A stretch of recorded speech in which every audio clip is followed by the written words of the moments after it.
1, 2, 3. Welcome everyone to the home of winning PGA picks, the weekly PickGuru and RotoWire preview show. This week we're going to be running through the Canadian Open and steering you towards the best plays of the week.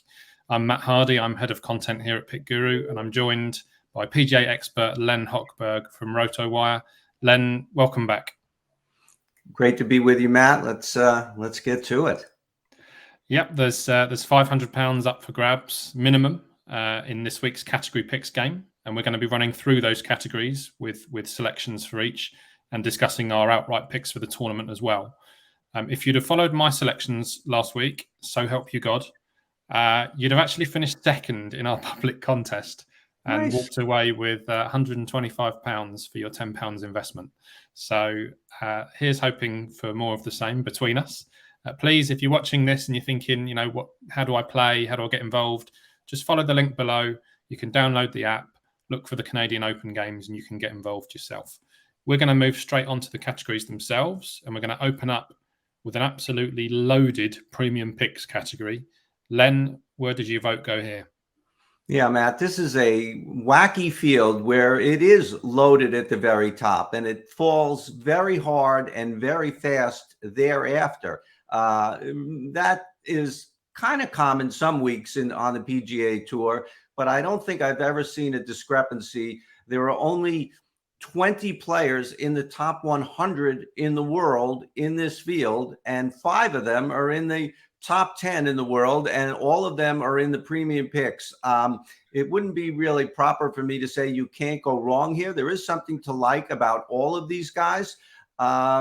My pick ultimately is going to be Rory McIlroy.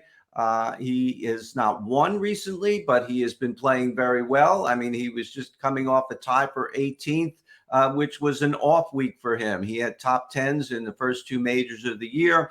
I think he will. This course features only 3 par 5s. I think a lot of the scoring will have to take place on those par 5s. It's only a par 70. They are all short, none longer than 560 yards.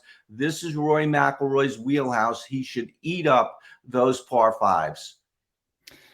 Yeah, I think you're absolutely right. Par 5 scoring average and metrics around that has been key for me this week as well. Rory showed signs of competing last time coming into the weekend, unfortunately faded away, but I think like you say, he's going to be potentially bang there. I came out with an old favourite of mine, Sam Burns, who I've picked quite a lot this year. He's won 2 of his last 5 individual events, ranks nicely for all the metrics I'm looking at. Shots gained approach, greens in regulation, he's 12th for both of those. Putting, I think, will be important this week. He ranks 19th for that. And he's 7th for the aforementioned par 5 scoring average. And he has nice correlating form at other courses as well, particularly Colonial, where he won a couple of weeks ago. So Sam Burns for me. Let's move on to the short game wizards category and get your selection for this, Len. Yeah, I like Matt Fitzpatrick this week. This is a tough category for me. We talk often about Shane Lowry and Chris Kirk, 2 favorites of mine. I do like them as well. So this was a hard call for me. Matt Fitzpatrick, some people may shy away from him. He missed the cut last week. Very odd just for the fact that he missed the cut. But he really was hitting the ball very well, and he was just putting terribly. So I think it was just an aberration on those greens at the Memorial. I have full confidence in Matt Fitzpatrick. Another feature of this course, there are 5 par 3s, which help make it a par 70. And they are long. And they are 4 of them are over 200 yards. Matt Fitzpatrick does quite well on the longer par 3s. I'm not looking for birdies there. I'm looking for pars. Those are 5 holes out of 18. That's a lot. He should do well on those. Yeah, it's a really interesting course this week. It's very short, really, just over 7,000 yards, I think it is.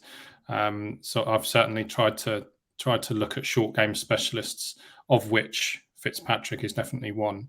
I'm with one of your favourite guys, Chris Kirk, in this category. I think he possibly will not be that popular when you look at some of the big guns around him in this category.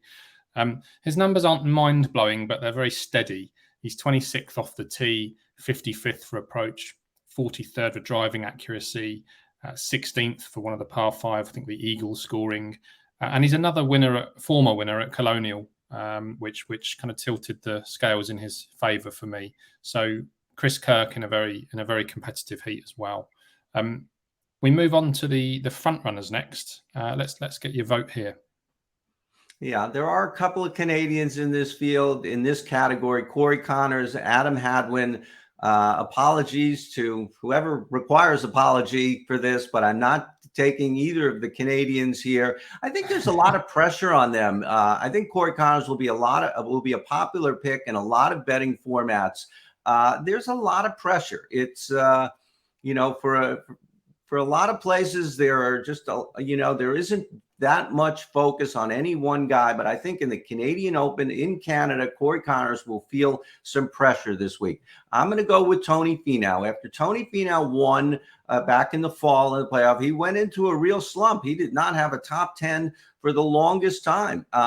And now he's starting to emerge. He's had top 5 finishes in 2 of his last 4 starts, including last time out. He was second in Mexico, 4th at Colonial, both kind of shorter courses. He can eat up those courses. He's another one like Rory McIlroy who can eat up those short par 5s. And I think that the shorter course with the smaller greens, when they are small greens, tiny greens this week at the Canadian Open, I think that will help mask some of Tony Finau's putting problems. Nice. I think you've made a good case for Finau there. I put him up a couple of weeks ago when he finished 4th and didn't see him play a shot for the entire tournament. He just ran on into 4th at the end. It's one of those strange ones. Despite your negatives, I am with Corey Connors. The underlying data was enough to sway me. 4th greens in regulations, 8th off the tee, 19th proximity, 27th driving accuracy, 37th approach. It's everything I'm looking for. And he ranks in the top kind of 40 for all of those metrics. He ranked 1st for shots gained approach at the Memorial last week, which really caught my eye. And I haven't really seen that flagged anywhere else. And he's played well at other correlating courses, which I've already mentioned about. On the flip side of the pressure, you could argue, he'll get the home support and he may receive a boost for that. Absolutely. Although I don't think there's been a Canadian winner since 1954. So perhaps I'm barking up the wrong tree. But Connors for me against Tony Finau for yourself. Then. When Pat Fletcher won in 1954, I remember talking about it with you, and we thought this was going to enter into a new age of Canadian golf. And boy, were we wrong. Yeah, we'll keep doing the podcast until there's another Canadian winner. So there we go. We are on to the big hitters category. Let's see who you've gone for here. Yeah, I like Jonathan Vegas here. It's interesting. We talked about the field being so top heavy. Jonathan Vegas, he's only number 100 in the world, but in this field, he's the 20th best golfer out of 156, at least going by the world ranking. It's not an exact science, apples to apples, but he happens to have been playing very well. He actually was playing very well at the Memorial last week until he just blew up on Sunday with an 80 or an 81, and he really fell down the leaderboard, but he was having a good week for 3 rounds. He's really had a good season. He's 40th on tour, inside the top 40 on tour in greens in regulation and strokes gained tee to green. Just 2 very primary metrics that just serve you well on really any course in the world. I do like Vegas this week to have a good finish. And that's the first double vote. So I'm with Vegas as well. There must be something in the Canadian air for Jonathan Vegas. He's won 3 times on the PGA Tour, and 2 of them have been Canadian Opens. So he's going for a 3rd this time, obviously on a different course this time.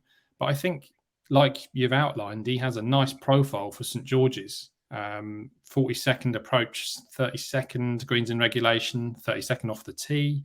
It also ranks well for par 5 scoring too. So, yeah, I thought certainly in the context of this category, he had a really good chance.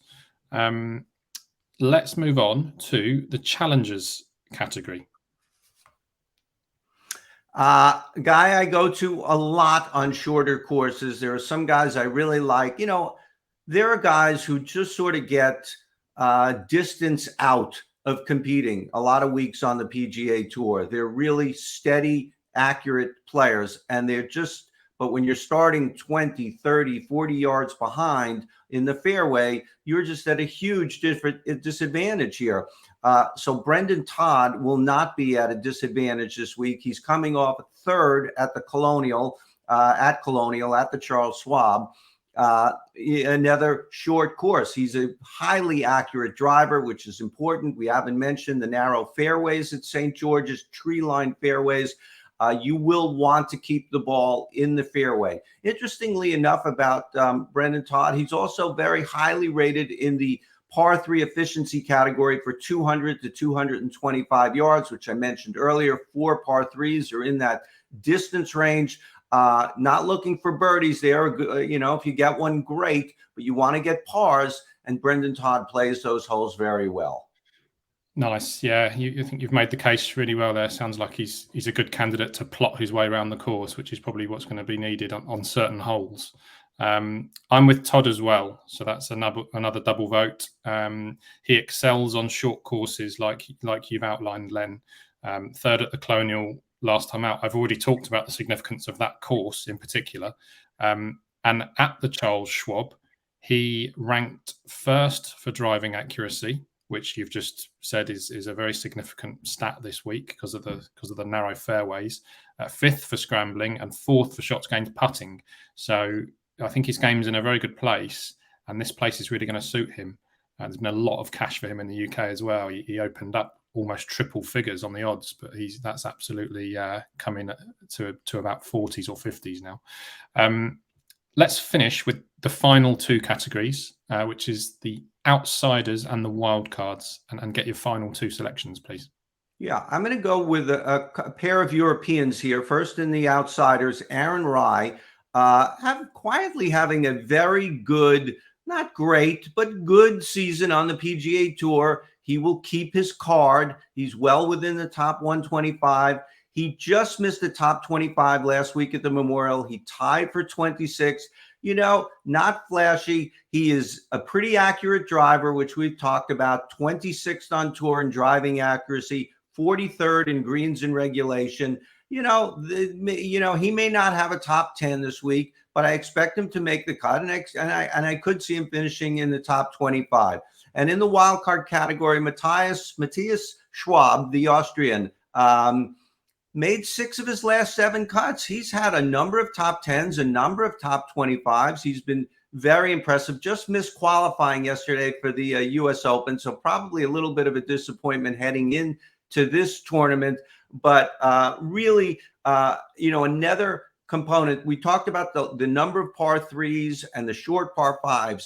Well, there is some distance on this course, and it's on the par 4s. There are 7 par 4s that exceed 450 yards. So looking in that 450 to 500 yard efficiency category, 7 of the 18 holes, Schwab is 10th on tour in that statistic. So I do like him. I could see him finishing in the top 25 in this field. Okay, one to look out for. I was with David Lipsky in the outsiders category. I thought it was a pretty tricky section actually to come down on one. So I went with consistency. He's made 9 of his last 11 cuts. 5 of those were top 26 finishes, and he ranks quite nicely for the metrics we've discussed today. And my final pick in the wildcards section is Austin Smotherman, and I really like him as an outside play this week. He's 26th for approach, 10th for proximity, 44th greens in regulation, 29th off the tee, made his last 4 cuts in a row. In the final category, I thought that was a really nice profile. He hasn't won on the PGA Tour yet. He's a rookie. But this week in the calendar has been a good place for maiden winners. So if you look at the tournament before the US Open, 4 of the last 11 winners have made their breakthrough and hadn't won a tournament before. So that might happen for Smotherman this week. We'll see. We'll finish, as we always finish, with an outright selection from you, Len, as to who you think is going to win the tournament. Yeah, I'm going to go with Matt Fitzpatrick. We've talked, everybody in golf has talked ad nauseum. He has not won on the PGA Tour. He's come close. He's come close a number of times this year. This is his best year, top to bottom. Obviously has not broken through. I think you might find a little separation from what other games or betting avenues you're taking. Some people might shy away from him this week because of the bad miscut last week. I think that was just an aberration. He's played so well in every phase of the game. He's in the top 25 in every strokes gained category except putting, and he was last week before last week's poor putting. He's also very highly ranked in the par 3 and par 5 efficiency stats that we've talked about this week. It really suits him very well. Got to win sometime, right?